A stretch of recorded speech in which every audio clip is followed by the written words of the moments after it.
Live from Amerenik Self-Storage, it's building blocks for an energy-efficient home. Live from Amerenik Self-Storage, located in the heart of the friendly village of Amerenik, this is Building Blocks for an Energy-Efficient Home, a series of workshops designed to show homeowners how to make homes energy efficient, environmentally responsible, and save money. My name is Michael Murphy. This is Building Blocks for an Energy-Efficient Home, and welcome to Amerenik Self-Storage Studios, which coincidentally is a 10 by 30 storage unit. We have a great show for you today on energy efficiency, but first I'd like to introduce you to our special guest, the Mayor of the Village of Amerenik, Norm Rosenblum. Mr. Mayor, nice to have you. Thank you. It's a pleasure. It's always a pleasure to be here and talk about the sustainability in the Village of Amerenik. What we are talking about actually is not for us, but for our children and our grandchildren. I happen to have the privilege of attending an invite-only Rising Summit in New Hampshire, where there were 30 representatives from states throughout the United States, and including presentations from NOAA, FEMA, and the Army Corps of Engineers. And what we're talking about here is not only the future of our children and grandchildren, but what we can do now for sustainability to allow to have an environment. And the Village of Amerenik is particularly sensitive to that, as we're sensitive to flooding and the other aspects to it. I would note that the village itself is taking steps to address that, as is, I will say, Murphy Brothers with his great new green building, and that's what we're looking for in the future, green buildings and what we can do to mitigate the environmental damage and circumstances that have been around before. The Village of Amerenik, as a matter of fact, and I think it's very apropos to this particular session when you're talking about LED lights. The Village of Amerenik previously has changed all the traffic lights to LED. We just passed over $500,000 program to change all the street lights to LED. And while it may sound expensive to the taxpayer, in reality, in the long run, it will save money. It will pay for itself within several years. And again, it leads back to Catch-22 full circle, where we are developing improvements to the environment. We have a responsibility. It is not fact, it is not Republican, it is not Democrat, it definitely is not political. If we do not change by the year 2100, every shoreline in the United States, all three shorelines, will be under 5 feet of water. It is now our mandate to take responsibility and do it. This, of course, is a worldwide problem, but we must be the leaders. So I congratulate Murphy Brothers for being a leader in the friendly village and working with the village and everyone else.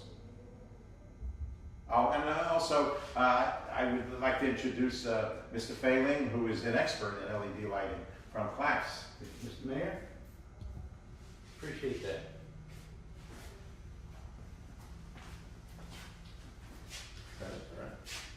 Keep rolling, okay? All right, first I'd like to talk about LED lighting in the home today and really how far it's come in just the last few years itself.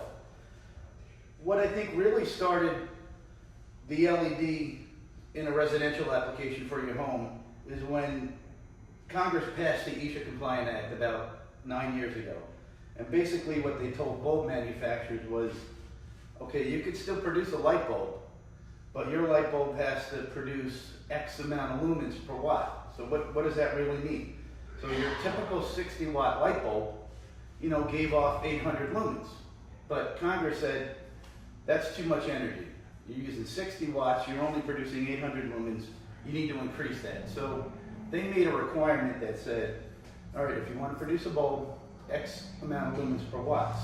So a lot of people may think, well, I can't buy a 60 watt bulb anymore, I can't buy a 100 watt bulb anymore, what am I going to do?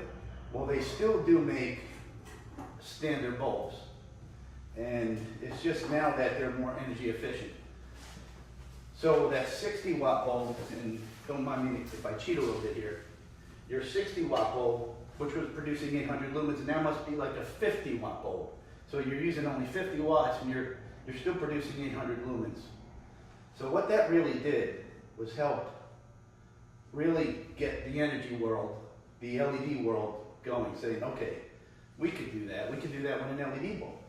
So let's talk about the efficiencies compared to an LED lamp versus a regular bulb. All right, so now when we talk about an LED, your traditional light bulb, when you turn the switch on in your house, electricity would run through that bulb and a filament would just glow. Now, that was great because you had a beautiful light in your house, but it wasn't efficient. Most of that energy in that traditional light bulb was really being used in the form of heat. You know, you turn a light bulb on, in about 5 minutes you can no longer touch it. I mean, it's hot, it's scorching. So not the most efficient way to really utilize light output. So what the LED does, it doesn't use a filament. When it's using a semiconductor, and when you turn your switch on at home and current passes through that diode that's inside the bulb, what you get is lumens. So your traditional light bulb, which was using 60 watts of power and giving you about 800 lumens, is now only using 11 watts. So same amount of light output, but only 11 watts of power. That's, you know, that's close to a 75% savings in energy. So what does that really mean? When you look at bulbs now, you're seeing an 11 watt bulb and you're thinking, 11 watt bulb, that's not gonna really give me any light. We gotta sort of change the way we think about light output, because most LEDs now are measured in lumens. So when you go to class or you're in the grocery store or the big box store and you see a bulb and it says 800 lumens, you say, well, what does that really mean? Well, 800 lumens, and I keep referring to the 60 watt bulb because it's a very common bulb that people will use in a lamp, in a ceiling light, in an exterior fixture. So people are used to wattage. We just have to sort of change the way we think about bulbs. One thing that I think is very important with LEDs, when these first started coming out in a residential application about 7-8 years ago, the color just seemed sort of off. You know, you go into the store and you see an LED light bulb and it was sort of giving off a color that we're not really used to seeing in our home. Maybe it's okay, you know, in a parking lot or in a grocery store or in a jewelry store, but most people are very accustomed to that warm, sort of inviting look that an incandescent bulb gave. So they've really come a long ways with correcting that color temperature. Because an LED in its natural form is a very blue, sort of unnatural light. And we're not accustomed to that. So what a lot of manufacturers have done is they've taken that LED diode and they're coating it with a phosphor. And that phosphor is changing the color as we see the bulb. If the phosphor was removed from this light bulb, it would appear very blue and very unnatural, and not a home you really, you know, not a light source you really want in your home. So it's very important when you're looking at LED lamps to look at not just how many lumens it's giving off or how many watts it's consuming, but there's also color temperatures. And as you can see, hopefully the camera will pick this up. Right here I have an 11 watt LED bulb that's very warm. It's designed to look like a standard 60 watt bulb. And here we have a much cooler temperature bulb. So it's a little crisper, it's a little whiter. It's closer to that of like a halogen lamp that you may have in a recessed light in your kitchen. So the Kelvin temperatures are measured on an LED lamp. 2700 Kelvin is what we're accustomed to. It's an incandescent bulb. It's the bulb that's in your lamp. It's the bulb that's in your exterior fixture. Your 3000 Kelvin bulb is typically what you'll see in a kitchen, in a recessed light, in a halogen bulb, maybe a halogen strip in the bathroom. It's a much whiter and a much crisper light. A lot of people like that whiter, crisper light, say in the kitchen where there's maybe a lot of task work going on. People are prepping food, they're cleaning. They want to have that really strong punch of light. So when you look at an LED lamp, you want to look at its Kelvin temperature. And that's basically the Kelvin temperature is how we perceive the light. When you're looking at it, you say, well, that light looks a little cool, a little bluish. You know, that's typically a 3000 or a 3500 Kelvin temperature bulb. You look at one that looks sort of warm, looks like your standard incandescent bulb, that's probably a 2700 Kelvin temperature. A little more yellowish, In fact, when you put, a standard incandescent bulb outside, it looks sort of yellow when it's on because the sky is blue. The natural color temperature of natural light is very cool, close to 6,000 Kelvin, but not the greatest light source for inside the home. So very important to look and find what you're comfortable with as far as Kelvin temperature goes, and to help determine what kind of light you may need. Another very important aspect of the LED is what they call CRI, and that's color rendering index. So what that basically means is, okay, great, this light bulb gives me 800 lumens. That's terrific. That's all I need for reading. But just because it's giving off that amount of light doesn't mean it's a good quality light. So it's required that LED manufacturers measure their lamps in what's called CRI, color rendering index. And that basically shows the true color of any particular object in its natural state. So let's say you're in the grocery store and you're looking at some apples and they look sort of not quite ripe, color's a little off, something doesn't seem right. It could be the light source. And an LED that has a CRI of 80 or less would be probably the culprit. Now those apples, that you take them outside and you're in natural daylight, which has a CRI rating of 100, looks terrific. It's great. Now that's a nice bright red apple. It's good for eating. Bring it into a light source that has a CRI of 80 or less, that red apple no longer looks so red.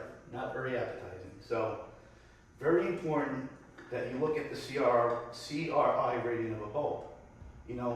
A lot of people will spend a lot of money in tile, in their kitchen, in their backsplash, their countertops, beautiful stonework, and then they'll light it with an inferior quality LED.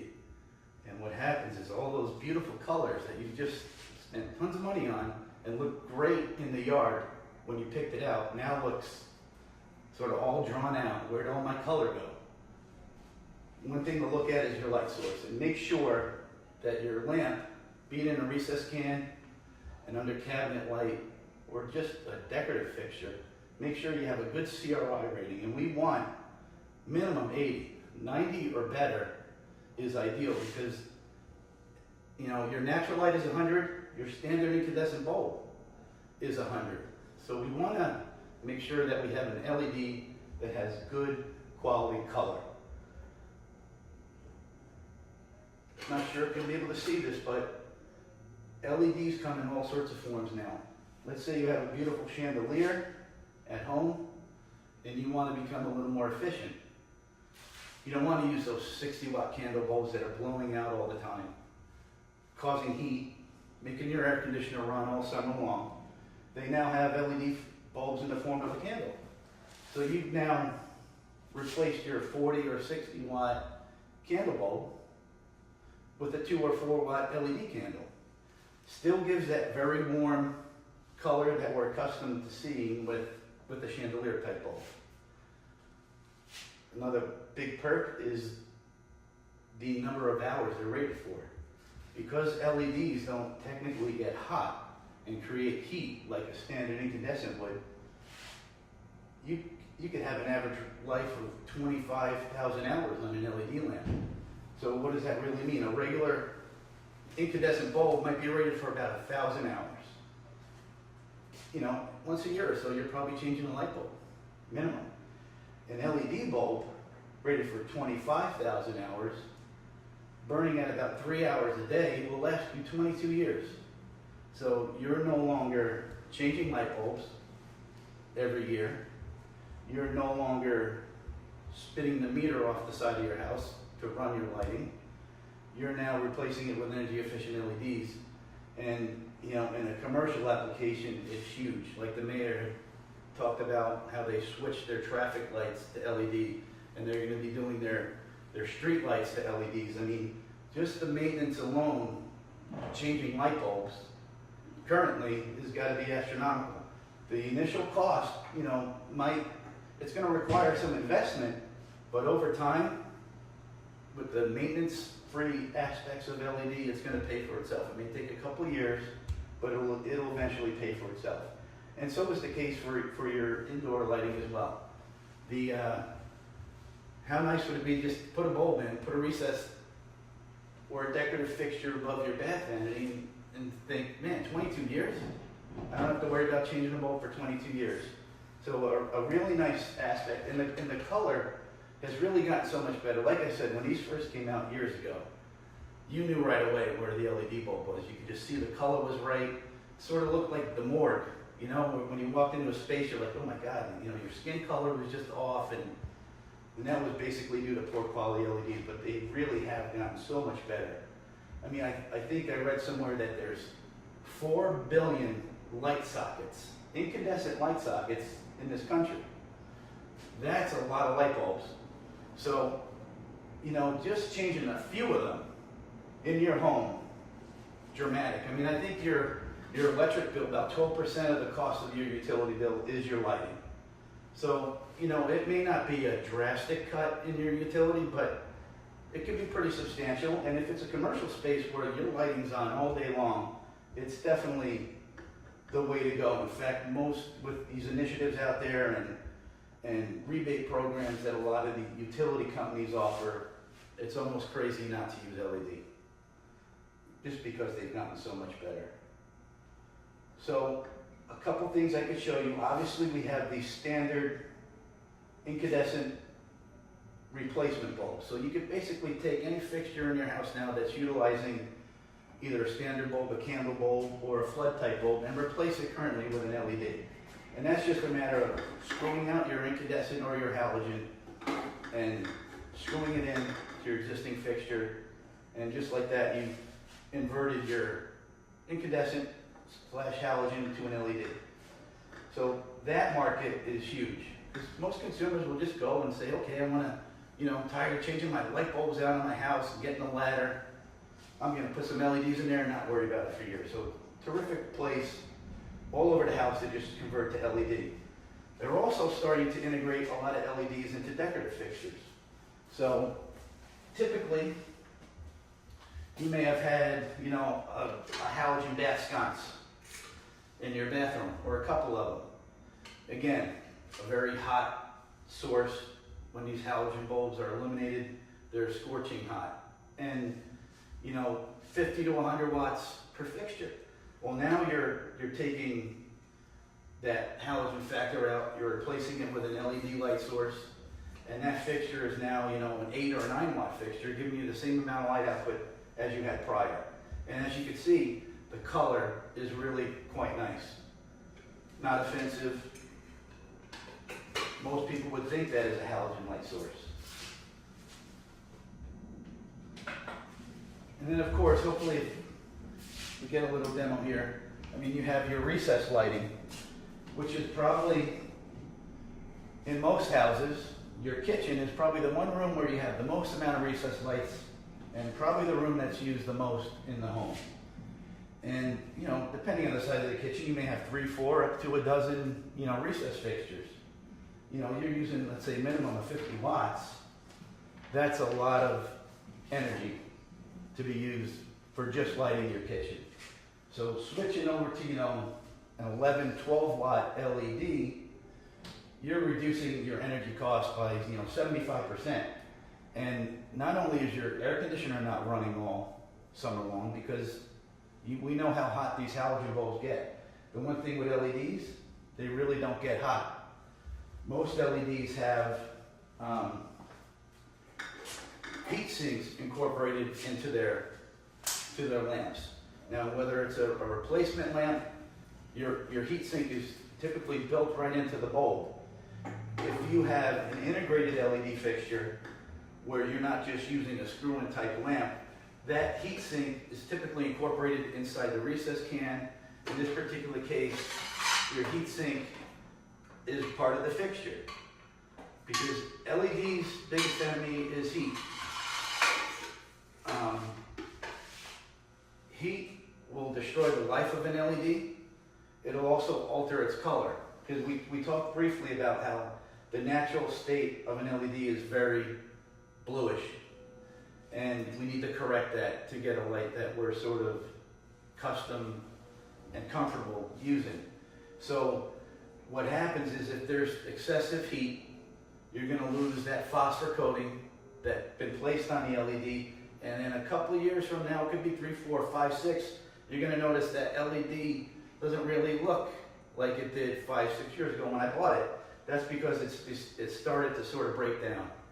So it's really important when purchasing LEDs, be it for a recessed light, a decorative fixture, that it's of good quality, because there's certainly a lot of LEDs out there that don't have good color, not very good technology, and may look great now, but years from now, you would notice a huge difference. I've seen under cabinet lights that have multiple LED diodes in it, and they've been installed in a customer's house for a couple of years, and when you look at the diodes, you can see some of them look very blue, some of them are a little more yellow, some are a little whiter, because they're an inferior product, and the LEDs have started to sort of degenerate. They're just not working like they were when they were brand new.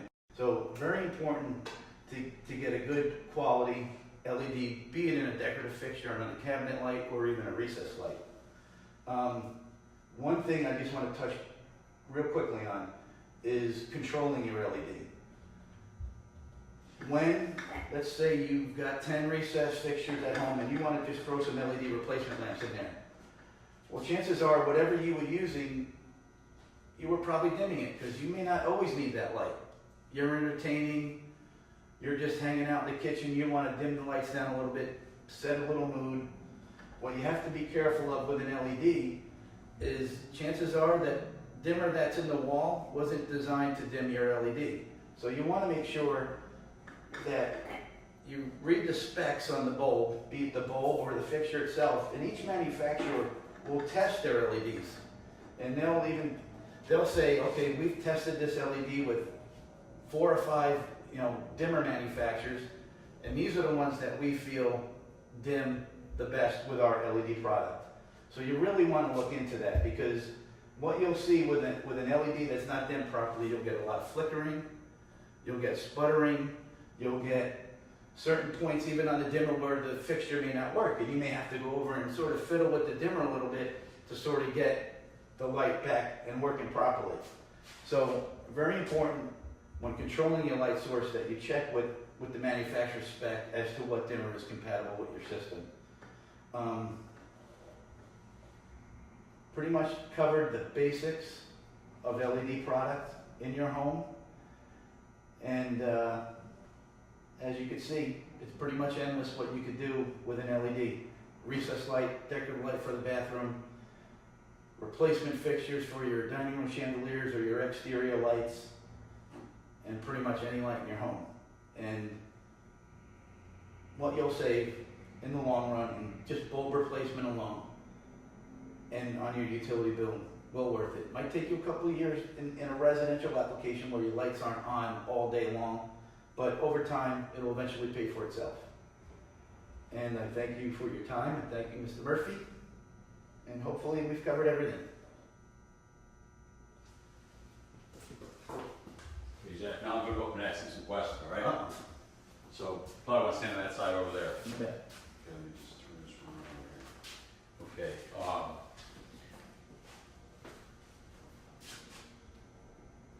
geez. Not hot, right? You put your hand on this and it's very cool to the touch. You can't do that with an incandescent light, can you? Will not.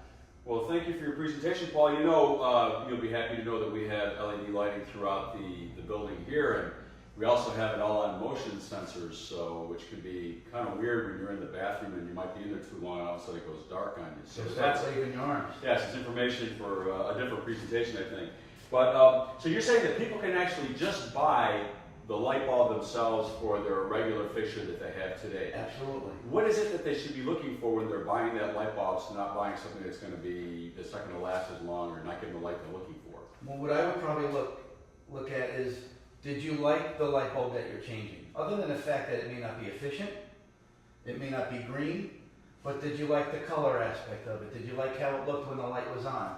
If so, try to find a bulb that's closest to that.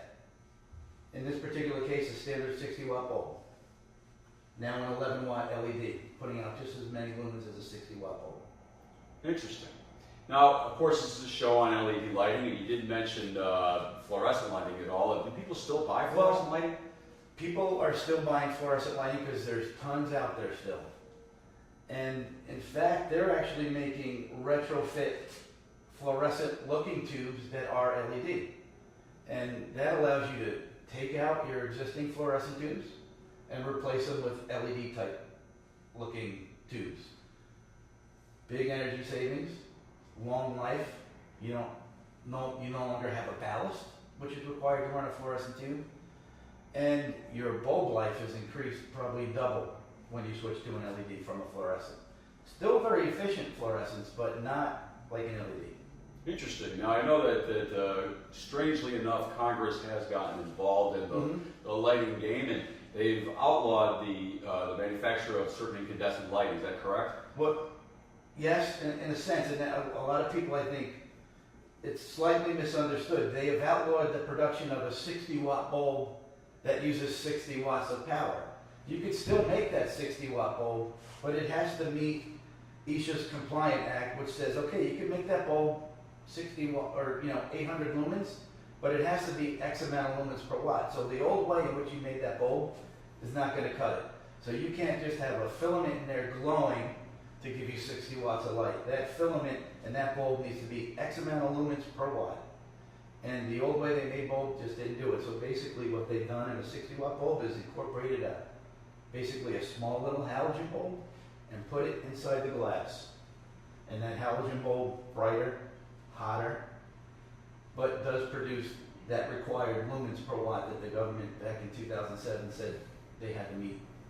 So they're making a more energy efficient Correct. incandescent bulb. Correct. So you can still go out and buy them. So LEDs, is LED the future of lighting, or is there something else on the horizon that we should be looking for? No, I think the LED is definitely the future.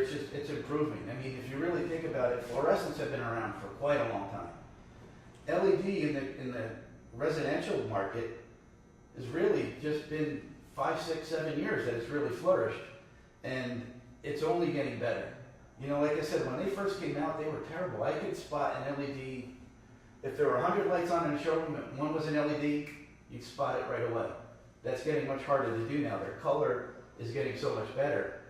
People aren't noticing it. They're saying, wow, that's an LED? Which is great. Terrific. Paul Failing is a lighting expert and with Claffs in Scarsdale. Paul, how do people get in touch with you? They could certainly come to the store. I'm at 341 Central Park Ave in Scarsdale. And I'm there every day, except for Friday and Sunday. Thank you very much, Paul. We're glad to have you on the show today. And our thanks to the Mayor of Mamaroneck, Norm Rosenblum. And thank you for joining us on Building Blocks for an Energy Efficient Home, live from Mamaroneck Self Storage. Hope to see you again.